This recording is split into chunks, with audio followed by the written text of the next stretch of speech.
Maka sesungguhnya ketika kita mendapatkan ujian itu kita bergembira. Karena di balik setiap ujian dan kesulitan yang kita dapatkan ada pahala yang besar. Walaupun ini tidak gampang, ini membutuhkan iman ekstra yang ada pada hati kita. Tapi setidaknya orang yang paham di balik setiap ujian itu ada pahala yang besar, maka dia akan sedikit bergembira terhadap ujian yang mereka dapatkan. Kalau bukan karena ujian ibu, tidak ada bedanya antara kita dengan munafik. Karena munafik itu tidak pernah diuji. Ini kodoknya siapa? Ini kodok yang di atas atau yang di bawah? Karena sesungguhnya sudah kita tinggalkan kodoknya. Jangan-jangan itu kodok yang berhasil lompat itu. Berarti kodok yang budek tadi. Maka kemudian kita harus mengetahui bahwasanya di balik setiap ujian itu ada pahala yang sangat besar. Menanamkan ini adalah merupakan perkara yang berat kalau sedang tertimpa ujian tersebut. Kita mudah berkata kalau ada teman kita meninggal ibunya, kita berkata yang sabar ya, insya Allah pahalanya besar. Kalau kita tidak sedang menjadi pelaku dalam ujian itu. Tapi kalau kita menjadi pelaku dalam ujian tersebut, itu memang betul-betul luar biasa. Setan itu akan berusaha membuat was-was kita supaya hilang rasa kesabaran yang kita miliki, walaupun kita tahu ilmunya, walaupun kita tahu pahalanya besar. Kenapa? Kerjanya setan itu membuat was-was. Contoh, ibu kita meninggal dunia, maka kadang-kadang setan itu membuat was-was pada hati kita yang menjadikan kita ridho, bilang ridhonya. Coba kalau ibu saya ajak ke Jakarta. Coba kalau ibu saya ajak ke Singapura pengobatannya ini. Coba kalau saya mungkin di sampingnya ibu. Selalu kayak gitu. Itu was-was.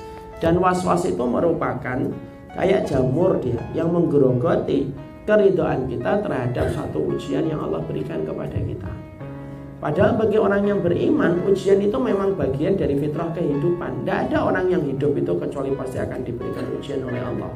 Orang yang hidup kemudian dia tidak mau mendapatkan ujian pada hidupnya, berarti dia hidup di negeri impian dan dongeng. Tidak mungkin dia akan mendapatkan yang semacam itu.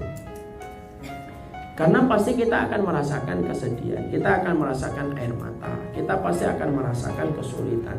Kenapa? Karena dunia ini diciptakan oleh Allah, berisi di dalamnya kesulitan dan berisi di dalamnya berbagai macam ujian. Makanya Allah memberikan kabar gembira bagi orang yang sabar. Dan kalau kemudian kita berpikir, sering saya sampaikan, kalau kita berpikir, kalau bukan karena ujian, lalu dari mana kita akan mendapatkan pahala kesabaran? Saya pernah didatangi, ada keluarga datang menceritakan salah satu anaknya yang lahir, yang muda, kemudian agak terlambat ketika berbicara. Maka nasihat yang saya sampaikan, kalau semuanya dimudahkan bagi antum, terus antum nanti dapat pahala kesabaran dari mana? Antum menikah, istri antum kemudian nurut sama antum, suruh pakai jilbab nurut. Anak antum pertama lahir cepat, lo dua juga normal, baik. Kalau semuanya dimudahkan untuk kita, malah kita bingung dari mana kita mendapatkan pahala kesabaran. Walaupun kita tidak boleh minta diuji, tidak boleh. Ya Allah ujilah saya, tidak boleh. Karena bisa jadi kita mungkin tidak kuat. Tapi ketika kemudian kita tidak boleh meminta diuji, tapi kalau ujian itu datang, dihadapi. Dan salah satu perkara untuk menghadapi ujian itu apa? Menanamkan pada hati, menepis bisikan setan. Di balik setiap ujian itu pasti ada kebaikan besar yang Allah berikan untuk kita.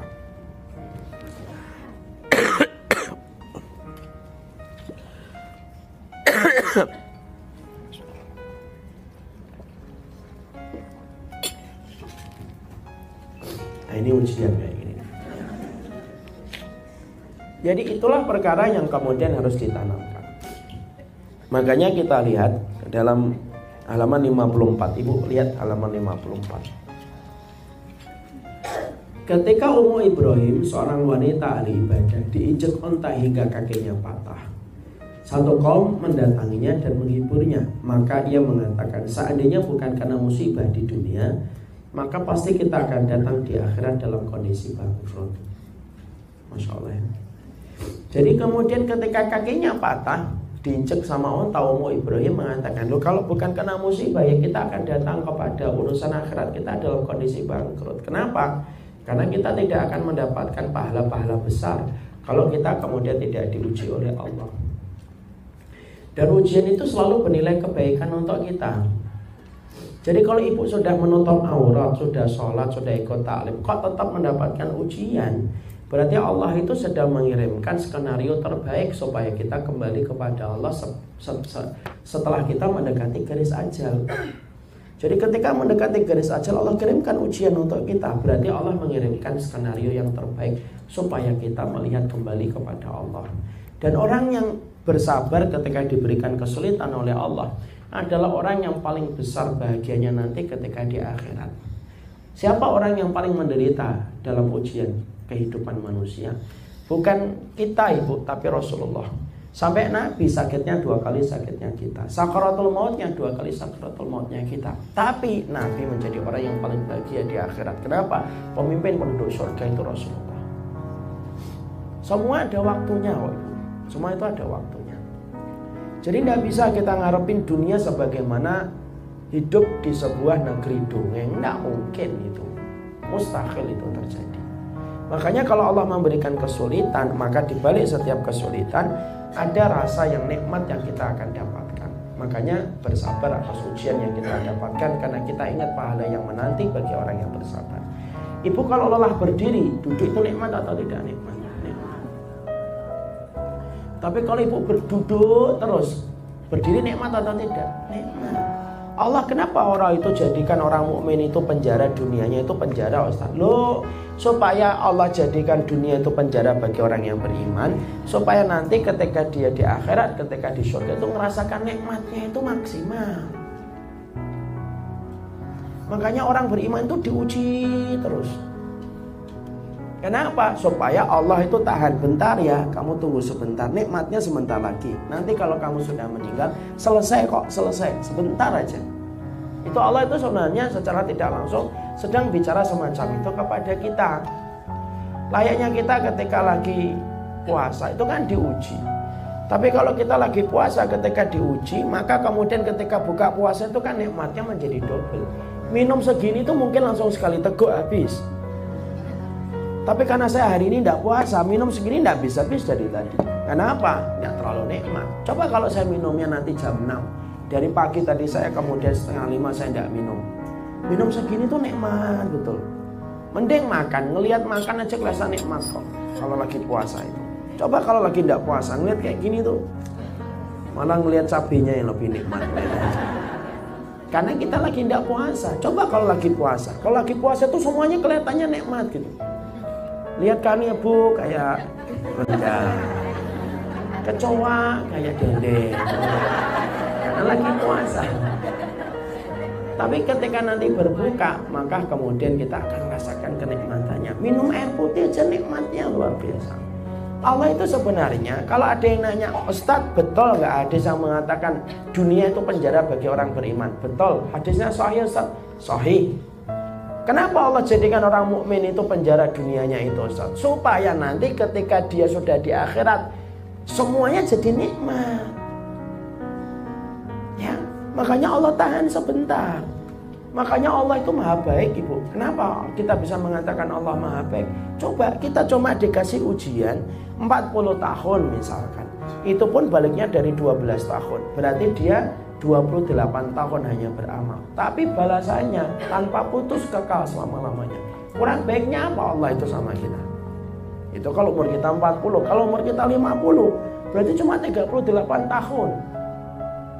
Dan tidak ada orang 38 tahun diuji itu. Tidak, pasti sempat ketawa, dia sempat merasakan kebahagiaan. Kenapa? Karena setiap ujian itu pasti ada kemudahan yang sedang Allah berikan. Kadang-kadang kita itu suka menghitung-hitung ujian, tapi melupakan kenikmatan yang sudah Allah berikan kepada kita. Sifatnya manusia itu kan gitu. Makanya Hasan Al-Basri ditanya, sifatnya manusia itu gimana sih? Sifatnya manusia itu dua. Satu, yang udul masaib. Manusia itu akuntan paling teliti kalau sudah menghitung ujian. Yang kedua, yansa ni'ma rabbihi. Tapi amnesia kalau sudah menghitung kenikmatan Allah. Ujian itu Allah berikan hanya seujung kuku. Adapun kenikmatan yang Allah berikan kepada kita seluas samudra. Maka harusnya yang seujung kuku tidak boleh menghilangkan samudra kebaikan yang telah Allah berikan kepada kita. Allah uji ibu dengan suami. Nah, sebenarnya Allah sudah mudahkan ibu banyak. Ibu mendapatkan orang tua yang mungkin baik banget sama ibu. Dapat kemudian sekolah itu juga lancar. Uang sekolahnya juga gampang. Tapi tiba-tiba Allah kirimkan ujian, misalkan suami. Ujian itu hanya seujung kuku di antara samudra kenikmatan yang Allah berikan. Cuma setan itu meniupkan was-was yang menjadikan kita melupakan samudra kenikmatan yang Allah berikan, dan kita hanya melihat ujian yang Allah berikan. Tidak mungkin Allah itu salah takar. Allah itu maha rahmat, dan maha rahmatnya Allah itu memberikan kebaikan kepada kita jauh lebih banyak daripada ujian. Itu harus yakin. Makanya di balik setiap ujian itu selalu ada sebuah kebaikan yang Allah berikan untuk kita. Bersabarlah, karena kesabaran itu ada waktunya ketika sudah menuju kepada kehidupan akhirat kita. Makanya kalau kita mendapatkan satu perkara yang berat, maka Allah sedang memberikan kebaikan untuk hidup kita. Dan itu caranya Allah supaya kita gugur dosa-dosa yang kita lakukan. Makanya kalau bukan karena musibah, kita akan datang dalam kondisi bangkrut. Saya ambilkan contoh ibu.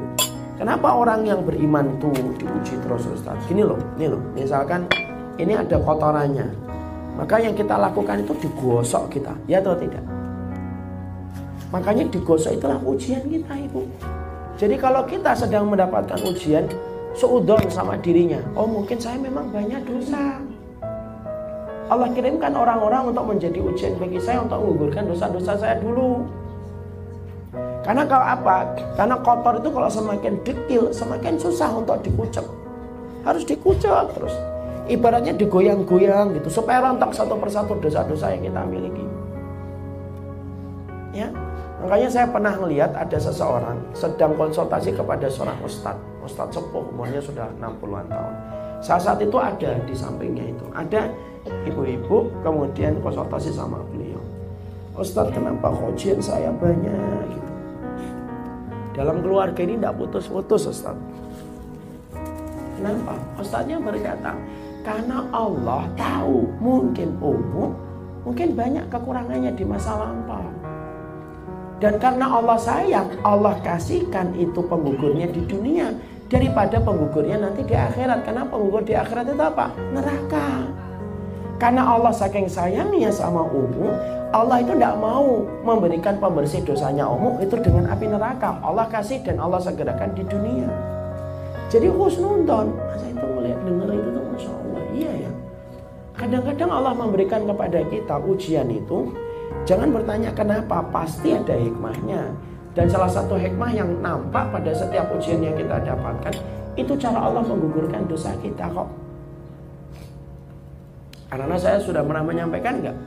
Kadang-kadang tobat kita belum tentu diterima, istighfar kita belum tentu datang dari hati yang khusyuk. Dengan ujian Allah rontokkan dosa itu. Makanya saya pernah bertanya sama ibu saya, ibu, kenapa ya kok ibu dikasih ujian itu? Ujiannya 2 anak. Yang pertama anaknya Down syndrome, cerebral palsy. Yang kedua cerebral palsy. Kenapa? Ibu saya jawab, Nang, kalau orang Jawa itu belum tentu kadang-kadang kita tobat, belum tentu nasuha.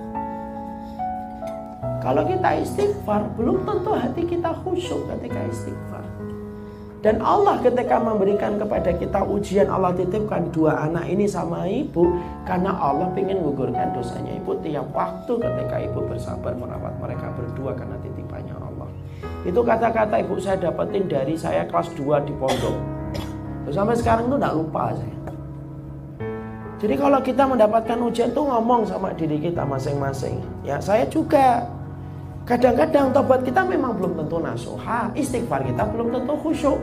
Nah kalau tobat kita belum tentu nasuha, istighfar kita belum tentu khusyuk, berarti dosa kita belum tentu dihapus. Tapi kalau kita mendapatkan ujian cuma satu, sabar, anak terima ya Allah, kalau ini memang ketetapanmu sudah engkau atur 50.000 tahun sebelum engkau menciptakan langit dan bumi, sudah engkau atur ya Allah, aku terima ya Allah.